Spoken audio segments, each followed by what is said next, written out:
BD ইমরানের বিয়ে উপলক্ষে তার এতদিনের জমানো সম্পদ ভেঙে ফেলা। এই কিপ্টে বিডি ইমরানের বিয়ের অনুষ্ঠান উপলক্ষে আমরা কি কি তাদের বাসায় নিয়ে গেলাম, প্লাস তারা আমাদের কেমন আপ্যায়ন করলো, আর বিয়ের অনুষ্ঠান কোথায় কিভাবে করা হবে তা সবকিছু নিয়ে থাকছে আজকের এই ভিডিও। সো হ্যালো এভরিওয়ান, আসসালামু আলাইকুম। আশা করি সবাই ভালো আছেন এবং সুস্থ আছেন। আপনাদের দোয়ায় আমিও ভালো আছি। এখনকার এই সময়ে কেই বা ওভারব্রিজ দিয়ে পার হয় বলেন? সবাইকে দেখি রাস্তার এরকম দেওয়াল টেপকিয়ে রাস্তা পার হইতে। আর বরাবরের মতো আমার কাছে গ্রামের পরিবেশ অনেক বেশি ভালো লাগে। অনেকদিন ধরেই গ্রামে যাই না। আর বিডি ইমরান ভাইয়ের বাসায় যাওয়ার আগে কিন্তু আমরা কিছু কেনাকাটা করছিলাম। ফার্স্টে কিন্তু আমরা যাত্রাবাড়ি চলে আসি, আর এটা হচ্ছে মেবি চিটাগাং রোড। আমি কিন্তু চিটাগাং রোডে এই ফার্স্ট টাইম গিয়েছি। আর তোমরা আমাদেরকে বলো এই ইমরানের সাথে তোমাদের ঝামেলা হয়, এই তোমাদের আবার ঠিক হয়, কি একটা অবস্থা। আসলে এক জায়গায় থাকলে এরকম কিছু মনোমালিন্য হবে, এটাই স্বাভাবিক। বাট ভাইয়া অনেক ভালো মনের মানুষ, আমাদের অনেক ছোট ভাই বোনের মতো অনেক ভালোবাসে। যেখানেই যাই আমাদের সাবধানতা প্লাস বেবিকে কিভাবে ভালো রাখবে, কিভাবে কি করবে, দেন আমি কি খাবো না খাবো সব দিকে তার সে খেয়াল রাখে। দেন আমরা অটো সাফার করে কিন্তু চলেই আসলাম ভাইয়ার একদম বাসার সামনে। অনেকদিন পর এরকম অটো গাড়িতে চড়েছি, ভালোই লেগেছে। প্লাস এরকম গ্রামের কিছু একটু আবহাওয়া পেয়েছি, বাট এটা অতটাও গ্রাম না, এটা শহরের ভিতরে। ইনশাল্লাহ বিয়ের অনুষ্ঠানটা কিন্তু গ্রামেই হবে। আর সামনে কিন্তু আরো বড় ধামাকা আসছে, অবশ্যই চোখ রাখবেন আমাদের পেজে, সব জানতে পারবেন। আচ্ছা আমি বুঝি না, আমি যে ড্রেসই পরি সেটাই কি তোমাদের ভালো লাগে নাকি? যাই হোক, অবশ্যই ভালো লাগারই কথা, কারণ আমি অনেক সুন্দর সুন্দর ড্রেস পরি এন্ড কোয়ালিটিফুল ড্রেস পরি, ভালো লাগবে এটাই স্বাভাবিক।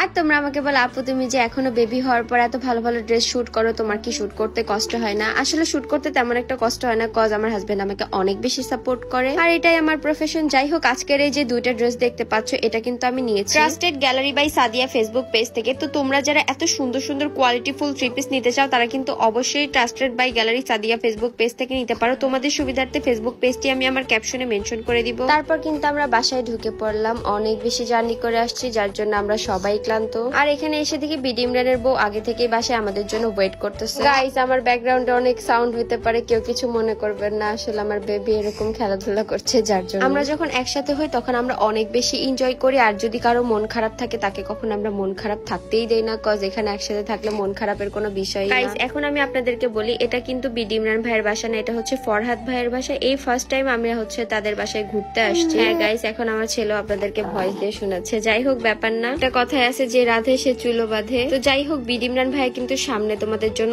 অনেক বড় একটা ধামাকা নিয়ে আসছে, সেটা বিয়ে হইতে পারে। আর বিয়ের থেকেও তো অনেক বড় একটা ধামাকা হইতে পারে, বিয়ে তো হবে। যাই হোক, যার জন্য পরে কিন্তু আমরা বিডি ইমরান ভাইয়ের বাসায় চলে আসি। আর এখানে কিন্তু তার জমানো সম্পদ, সে অনেক দিন ধরে এই ব্যাংকটাতে টাকা জমাচ্ছিল অনুষ্ঠান করবে বলে। যাই হোক, শেষমেশ কিন্তু দিনটা কাছে এসে পড়েছে, যার জন্য ব্যাংকটা এবার সে ভাঙবে। এন্ড সে অনেক বেশি এক্সাইটেড ছিল আর অনেক বেশি তাদের মন খারাপও ছিল, কারণ অনেক কষ্টের টাকা এভাবে 1-2 টাকা করে জমাচ্ছিল। বাট তাদের এক্সপেকটেশন ছিল যে এর থেকে আরো বেশি টাকা থাকার কথা, এত কম কিভাবে। এই ব্যাংকটা দেখে আমার একটা কথা মনে পড়ে গেল। স্কুল লাইফে থাকতে আমি কিন্তু ব্যাংকের ভিতরে টাকা বের করতে পারতাম, যেমন হচ্ছে নেল কাটার বা বিভিন্ন কাঠি দিয়ে। যাই হোক, সবাই ভাই এবং ভাবির জন্য দোয়া করবেন, তারা যেন সারাটা জীবন সুখে থাকে। আজকের ভিডিওটা আপনাদের কাছে কেমন লাগছে অবশ্যই কমেন্ট করে জানিয়ে দিবেন। আর নেক্সট অনুষ্ঠানের রেগুলার ভিডিও পেতে কিন্তু অবশ্যই আমাদের পেজটাকে লাইক কমেন্ট শেয়ার করে দিবেন। আজকের ভিডিও এখানে শেষ করছি, সবাই ভালো থাকবেন, সুস্থ থাকবেন, আমাদের জন্য দোয়া করবেন। আল্লাহ হাফেজ, টাটা এন্ড টেক কেয়ার।